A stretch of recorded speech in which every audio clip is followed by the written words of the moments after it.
Desde quando começou esse canal, as pessoas me pedem para gravar sobre o tema do aborto. É isso que eu faço agora, depois de estudar e de maturar o tema.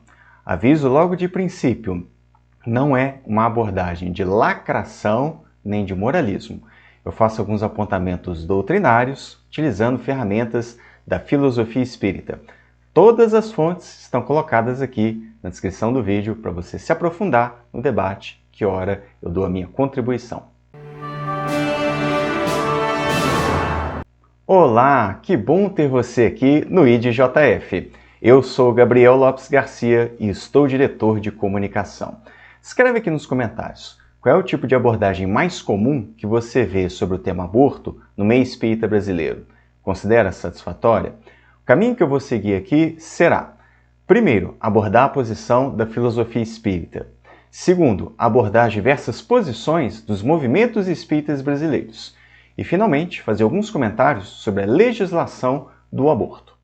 O espiritismo é contrário à interdição voluntária da gravidez em qualquer fase da gestação. A explicação para essa posição se encontra no entendimento que faz o espiritismo sobre o processo reencarnatório.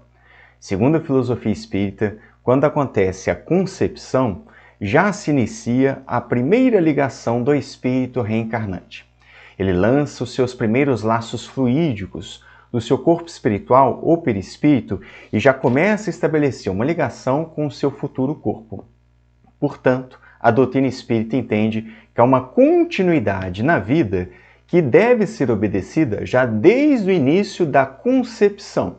Devido a essa continuidade, nós não temos o direito de interromper a vida em qualquer etapa, mesmo durante a gestação.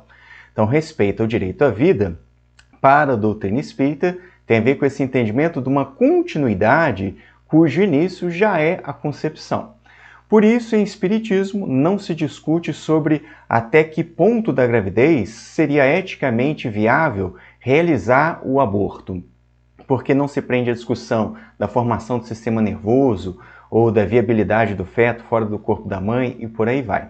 Como o entendimento dessa continuidade no processo reencarnatório, então há um direito à vida ali estabelecido que a doutrina espírita entende que não deve ser violado. Isto posto, existe uma dificuldade que a gente precisa considerar. Já desde o trabalho de Allan Kardec, se admite que toda vez que vai acontecer uma reencarnação, ela começa obrigatoriamente na concepção. Mas nem toda vez que há concepção, existe um espírito ali ligado. Então isso gera em nós uma dúvida muito razoável a respeito de como a gente pode saber se existe ou não um espírito ligado ali naquele feto em desenvolvimento. E se isso, então, poderia viabilizar a prática do aborto nos casos nos quais haveria uma certeza da ausência do espírito reencarnante ligado ali no feto que está se desenvolvendo. Como nós não temos uma condição de medir a presença ou não de um perispírito ou de um espírito reencarnante, então naturalmente a gente vai adotar uma postura de cautela de não trabalhar com a interrupção para a gente não cometer erros de eliminar reencarnações de fato que estejam ali acontecendo.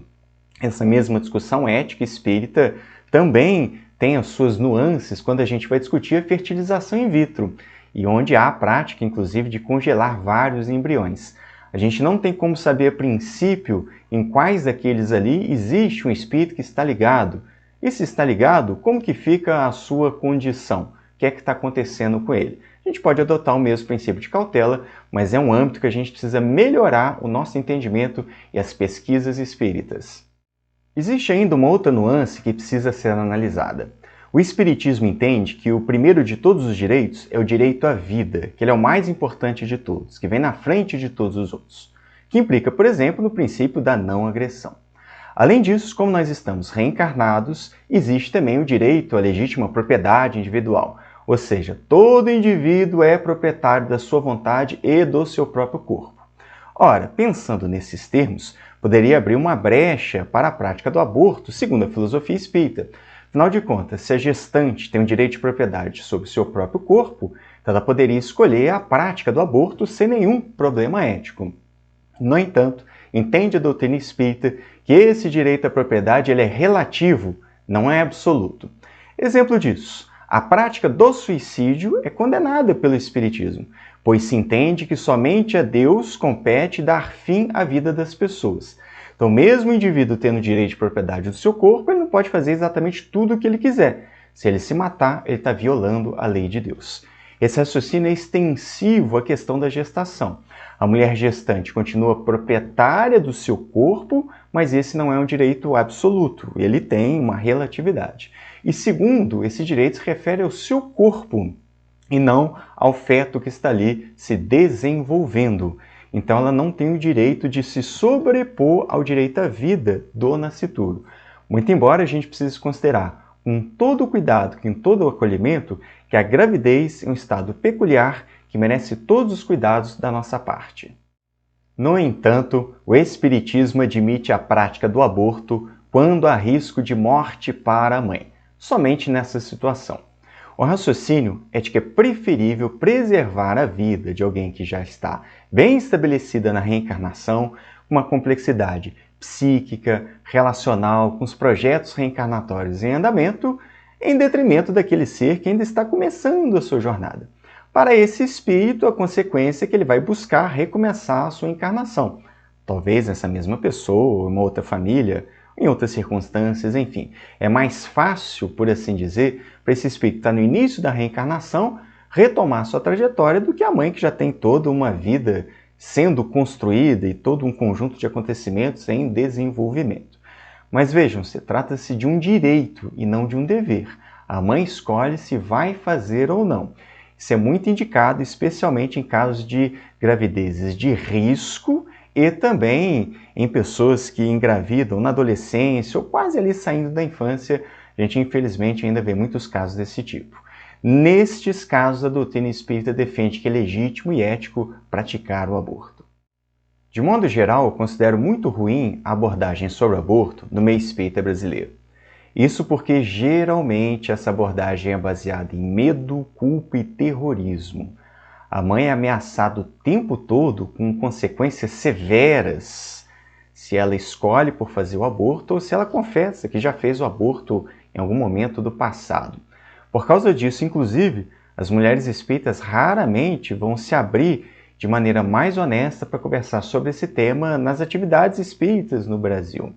Essas ameaças têm a ver com consequências na vida futura, de possível esterilidade, ameaças de infelicidade terrível no mundo espiritual, com supostas manchas no perispírito, especialmente indicando que o espírito que foi abortado obrigatoriamente fará um processo obsessivo sobre essa mãezinha.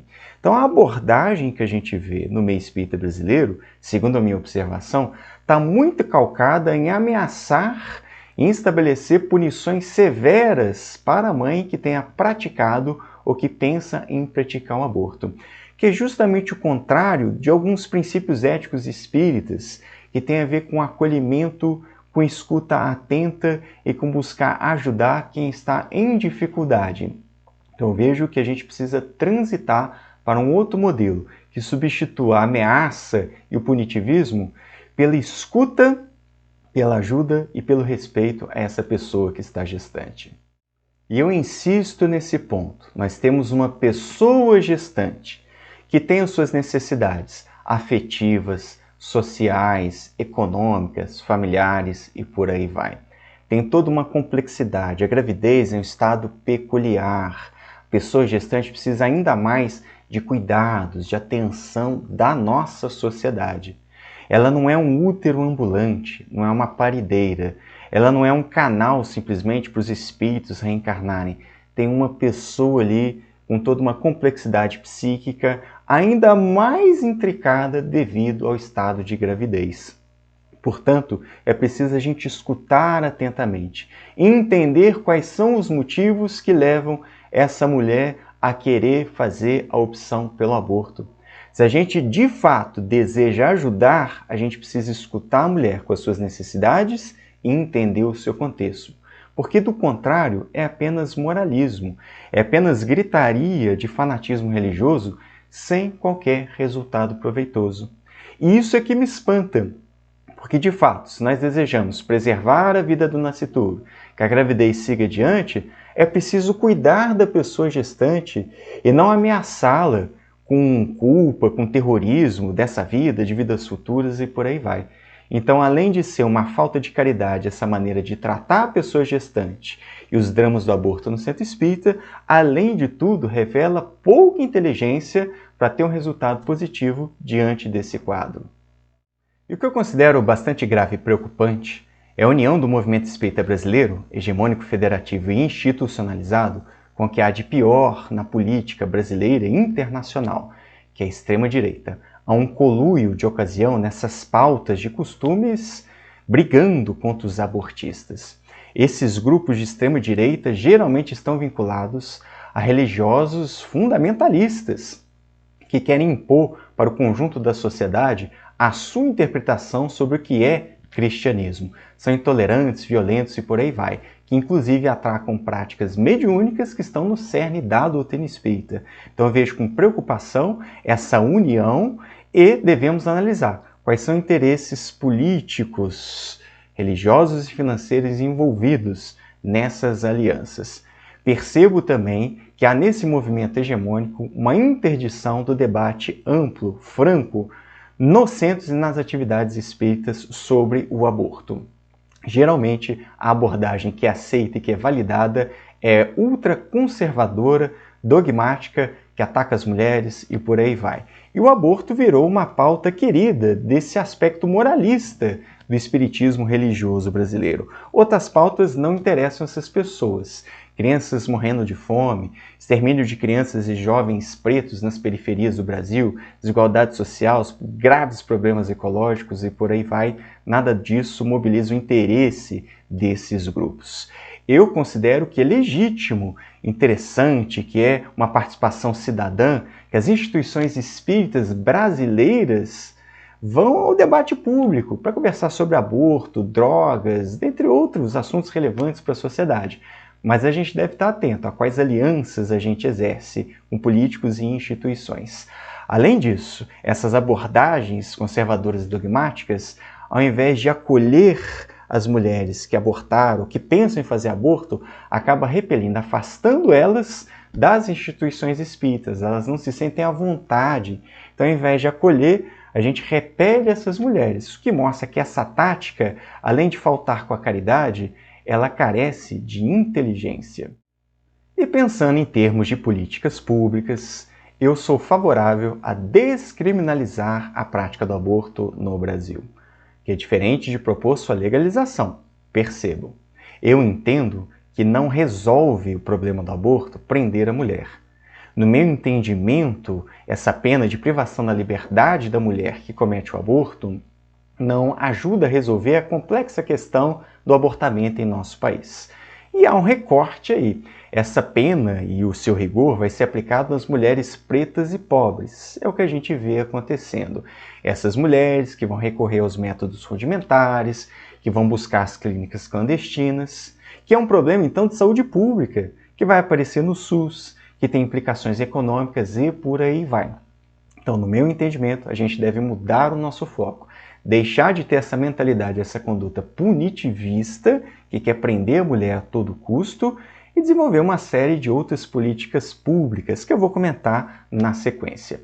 Observando os países que realizaram essa experiência de descriminalizar o aborto, e mesmo em alguns deles que legalizaram até certa etapa da gestação a prática do aborto, a gente percebe que essas mudanças legais de alguma forma contribuíram para lidar com o problema do abortamento, mas não resolvem completamente nem em definitivo. Por isso eu estou ciente que ao defender a descriminalização no Brasil, não é a bala de prata, não é a solução mágica. Como é uma questão multifatorial, também é preciso a atuação de várias políticas públicas conjugadas para a gente conseguir resolver de forma satisfatória toda essa problemática. Mais ainda, no meu entendimento, nós precisamos, então, além de colocar os cuidados com a mulher no centro do debate das políticas públicas, chamar a atenção para as responsabilidades dos homens, os que participaram da concepção. Porque os rigores da lei, mas principalmente os rigores sociais, e a raiva até que eu percebo, são aplicados sobre a mulher, mas não sobre o homem que participou da gestação. Onde estão esses homens? Quais são suas responsabilidades legais, sociais e afetivas também? Por que a gente não dá a mesma ênfase para os homens que participaram da gestação? Muitas vezes eles abandonam suas parceiras já durante a gestação, se não durante a primeira infância dos seus filhos, não acompanham as mulheres nos seus exames de saúde, muitas vezes nem no parto. A gente tem milhares de crianças brasileiras que são órfãos de pais vivos. Não tem o nome do pai sequer na sua identidade. Então, se for para aumentar rigor da lei, no meu entendimento, deve ser para os homens, porque os homens, muito embora não façam a gestação biológica, mas eles abortam junto com as mulheres. Uma vez que eu defendo como primeira medida essa descriminalização, entendo também, junto com várias outras pessoas, que a gente deve ter um conjunto de políticas públicas para enfrentar a questão do abortamento. A primeira delas e mais óbvia é, se a gente conseguir planejar melhor socialmente a gravidez, a gente provavelmente vai diminuir a incidência de aborto. E ajudar as pessoas a planejar melhor a gravidez tem a ver com condições econômicas mais favoráveis, tem a ver com escolaridade e, claro, tem a ver com algumas medidas específicas. Uma delas, ensinar as pessoas e incentivá-las a usar métodos contraceptivos e disponibilizar esses métodos amplamente. Nós temos a capilaridade do Sistema Único de Saúde, do preservativo masculino, a implantação do DIU e por aí vai. Esse conjunto de medidas contraceptivas vai evitar uma série de gravidezes indesejadas e provavelmente vai incidir numa diminuição da taxa de parcela dos abortos que são cometidos no nosso país. Mas isso deve começar com uma educação sexual de crianças e jovens, na escola também. Educação sexual que diz respeito a ensinar consentimento, identificação do seu próprio corpo com os nomes adequados para a genitália, o respeito de quem pode ou não tocar, manipular, por aí vai. Reconhecer práticas que são abusivas. A gente vai ver na mídia vários casos assim.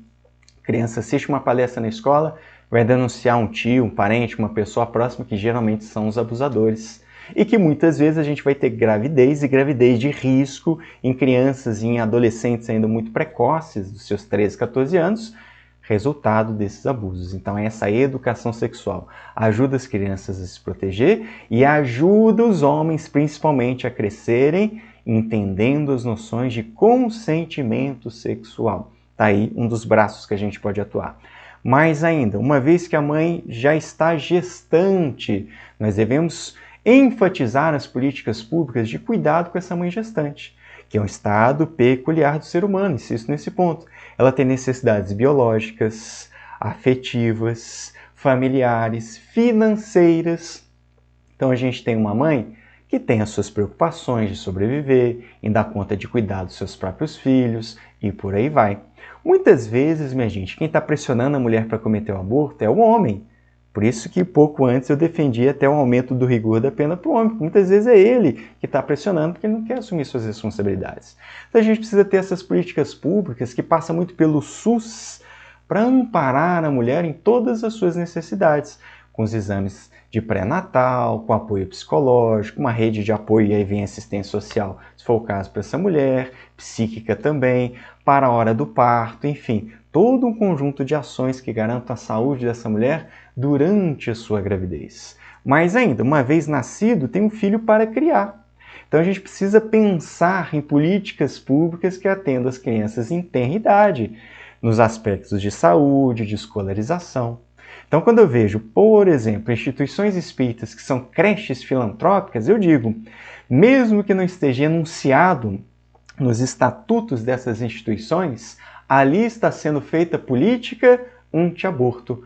Porque uma mãe que encontra um amparo social para ajudar a criar os seus filhos e que permite que ela vá trabalhar, ela se sente mais segura de continuar a sua gravidez e a vontade de criar o seu filho.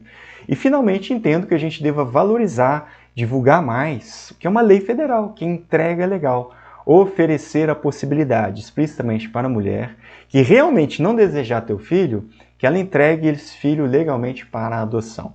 Existe todo um conjunto de procedimentos e de protocolos a serem obedecidos, que a mãe gestante já vai decidindo, né? E mesmo após o parto existem algumas coisas a serem cumpridas. Não vou entrar em detalhes, a lei está aqui na descrição do vídeo, mas é uma opção. Vejam, tem todo um conjunto de políticas para a gente favorecer a vida que não passam por perseguir a mulher, mas por colocar os cuidados com ela no centro das atenções, tentando entender o que leva ela a buscar o aborto para ir tomar o melhor curso de ação possível diante do seu quadro. No Brasil, ainda legalmente, são admitidas a prática do aborto em mais 2 situações, além do risco para a mãe, que é nos casos de estupro e de feto anencéfalo. Não há concordância da doutrina espírita, do ponto de vista filosófico, mas eu chamo a atenção de novo. Uma mulher que foi estuprada é uma violência das mais absurdas que ela pode sofrer na sua vida. E ainda gestar um filho fruto dessa violência é de alta complexidade psicológica, afetiva. Então nós, enquanto sociedade, e o movimento espírita participando, a gente deve ter todo o cuidado do mundo com essa mulher. Acolher, escutar, ajudar, porque não é nada fácil atravessar a situação. Quando a gente vai ver os depoimentos das mulheres que sofreram qualquer tipo de violência sexual, e em particular aquelas que além de terem sido estupradas, estão grávidas, a gente percebe quanto que isso mexe com elas e quanto que vai impactar para o resto da reencarnação. Então eu proponho que a gente desloque dessa conduta punitivista e vá para um acolhimento, entendê-la no seu contexto, nas suas fragilidades, para ir pensar no melhor curso de ação possível diante da situação. Insisto nesse ponto. É só um recorte a respeito desse tema, ele tem muitas nuances, não é preto no branco, eu sou favorável à vida e ao mesmo tempo à descriminalização. Vejam, há nuances que a gente precisa entender para que a gente possa participar da sociedade de modo mais frutuoso, para que a gente não reproduza, enquanto espíritas, um comportamento de um moralismo religioso fundamentalista, agressivo e perseguidor de mulheres, mas que a gente transite para um outro modo de agir, que seja acolhedor, compassivo, que discuta nuances, que perceba as dificuldades envolvidas nesse processo, mas que a gente traga o cuidado para a mulher gestante para o centro de todos os nossos debates e as nossas decisões. Eu desejo que esse vídeo seja útil para você. Peço para curtir e compartilhar, nos ajudando a divulgar a filosofia espírita. Se você é novo aqui no canal, aproveita, te inscreve, ativa o sininho das notificações e vai ficar por dentro de tudo que nós produzimos. É isso, pessoal. Forte abraço. Até a próxima.